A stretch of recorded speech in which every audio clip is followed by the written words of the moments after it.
Today we're talking about one of INFJ's superpowers, which is that INFJs manipulate people's minds without even trying. It's one of those things where INFJs say, oops, I did it again, and I didn't even mean to.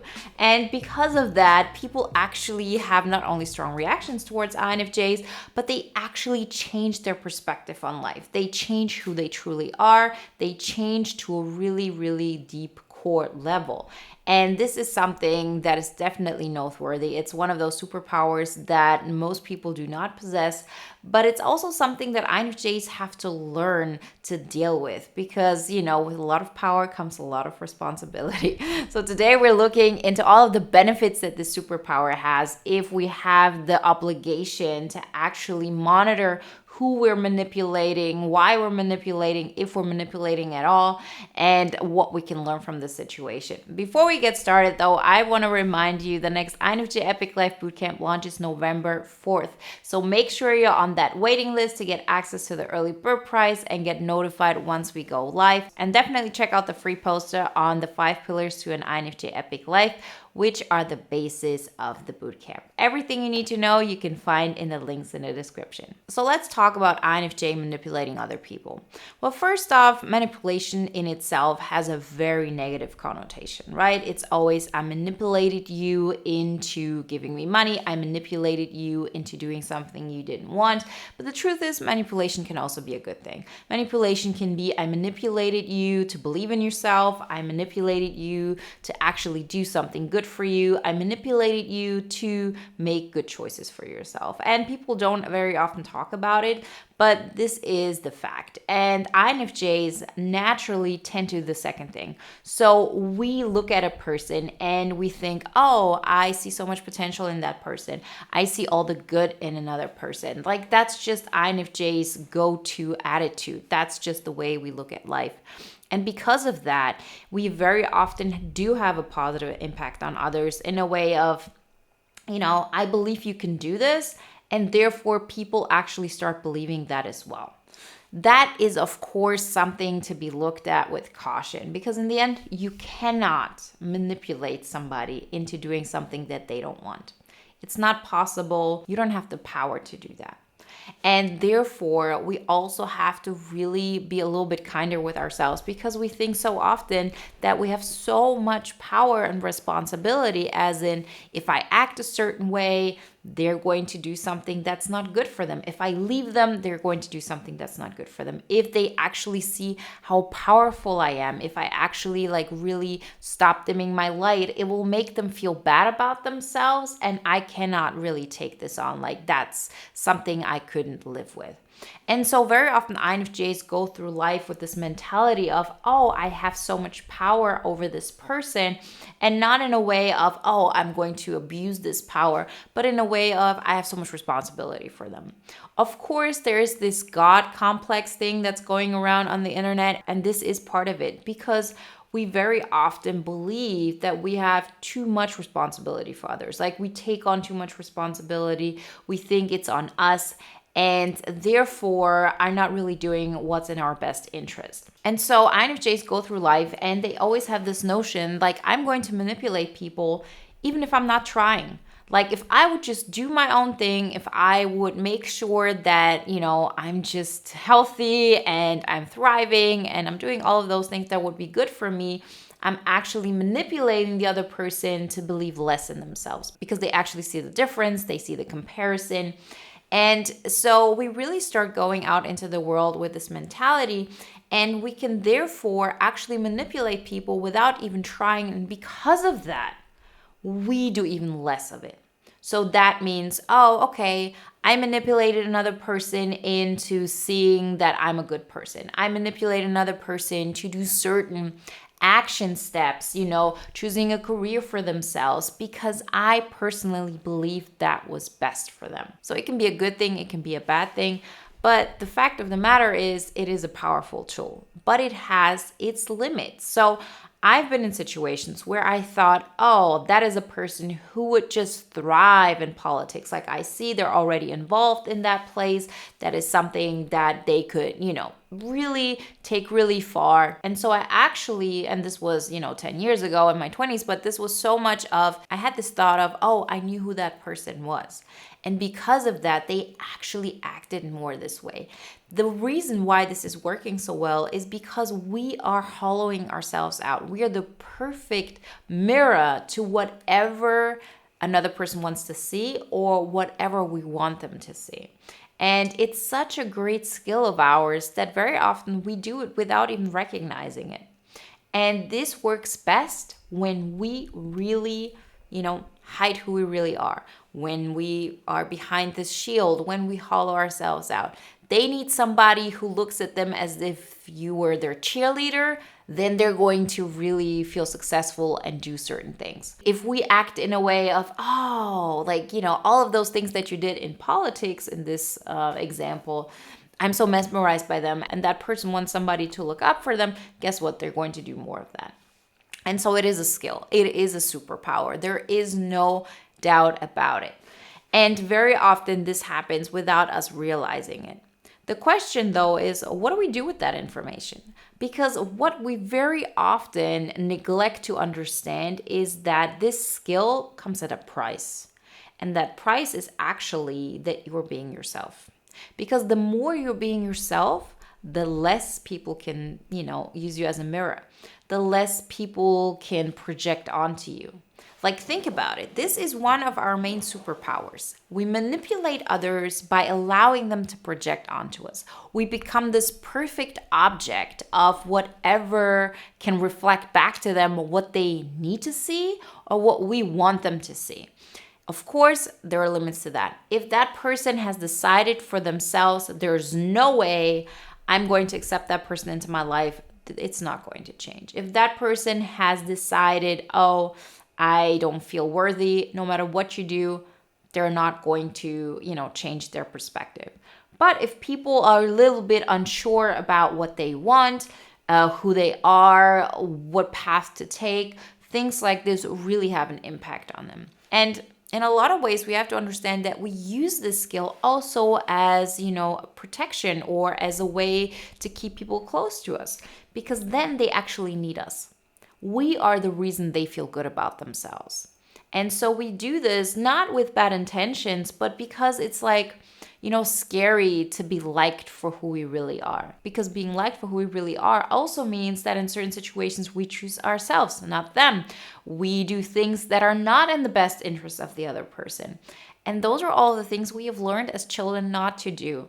We are really great at understanding people, so therefore that's the way we always learn to receive love and acceptance, is by altering ourselves in a way that will make that person feel good. And because of that, we have learned that we actually feel it's our responsibility. We cannot leave them. They're suffering. We cannot act in our own best interest because that will make them feel so bad about themselves. And the thing that I've learned is that we're taking on way too much responsibility.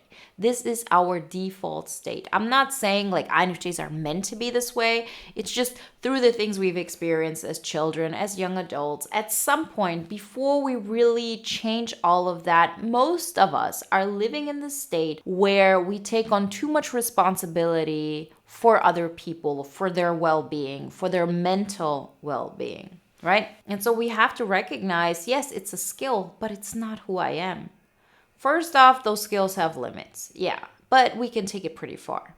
We know that. Second of all, just because it's a skill doesn't mean that it's my responsibility. It's not on me if they're making the right choices. And so you might say, okay, but how do I find that balance? I feel obligated. I feel like I'm the only person who can help them. Well, understand that if this is the way you feel, then this is a great sign that this should be part of your vocation. This is something that you should find a healthy outlet for, that you can do without, having to diminish your own light.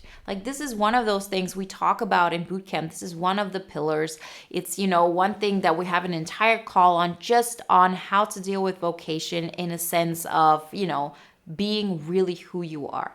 Because most of us really need to live that out. They help people in their closest environment, but at the expense of who they truly are. And then there's always some disaster that happens in the end. You have, run yourself to the ground. You have nothing left to give. And the other person isn't even appreciative. And in the end, we recognize we were just enabling their behavior because they never learned to really do that on their own, right? But the thing is this, you are one person. They have to meet, I don't know how many people you meet in your lifetime, but, enough. And they have to learn to deal with different people. And you're one of those people. And just because you're different, just because if you would, be your true self, that would have a strong impact on that person. It's still not your responsibility to hold your breath, to really, get back into survival mode, to be a shell of who you truly are, just so they don't feel pain. Yes, they might feel pain when they see, that version of yourself, who you truly are, because we are in so many ways, connected to our subconscious. And so the more we bring out of that, the more, other people are going to be triggered with things that are going on in their subconscious. But you know what happens once you've gotten to this place where you're being yourself most of the time, you really, are living out that subconscious part of you. You're not doing anything anymore to hide, but you're not actively going out and telling people this is who I am and this is who I am.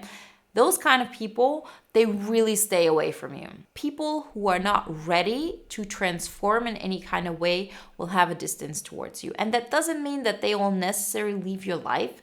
They will just be a new psychological distance. And again, that doesn't necessarily mean that that's a bad thing. It just means the best way for you and that person to cohabit, to coexist, to even be friends or whatever it may be, is by having some psychological distance. Because before, don't get this wrong, maybe there was a psychological closeness, but that was based on you hollowing yourself out and absorbing a lot of the other person. It wasn't about you being your true self, they being their true self, and then you two connecting. So once you understand this, you know that the default state of ours is to being able to manipulate people really, really well. And to do this by taking a step back. And let's say the goal situation is for you to know, it's a skill I can use when I use it consciously, and I can do it in a controlled environment. And I know it's a good thing. I'm manipulating somebody into believing in themselves, but I'm not doing this at the expense of my own well-being, right? I'm filling up my own cup, and whatever is overflowing, that is something I can share with others. It's a skill. And I'm not going to manipulate people by making myself small again, by hiding who I truly am, by hiding my powers or my own intentions. The difficult thing is how to get from point A to point B. That is something that is tricky. It's something that is hard. It's something that will be difficult and painful for the INFJ. But I always say we're INFJs. We can do hard things because it's so worth it. Once you understand that you don't have the responsibility for the other person, and you actually say, I need to change, I need to focus more on myself. It cannot be that I'm focused more on other people's well-being than they're focused on their own well-being, and that I am focused on my own well-being. And you say, okay, I'm going to be more true of myself. I'm not going to hide anymore. I'm going to choose me. I'm going to do things that are more for me. And the price of that will be that the other person won't be so needy of you, right? They may have really liked you or wanted you close because you did so much for them. You were a crutch. You're not going to be that crutch anymore. And that switch is painful because it brings up all of those emotions of not getting the love we deserved by being ourselves when we were children. That's what it is. You had people in your life who gave you the impression the way you are is not the way I want you to be. And because we're so great at the skill of manipulation, we actually pretended to be the person that they wanted because that's the way we got love.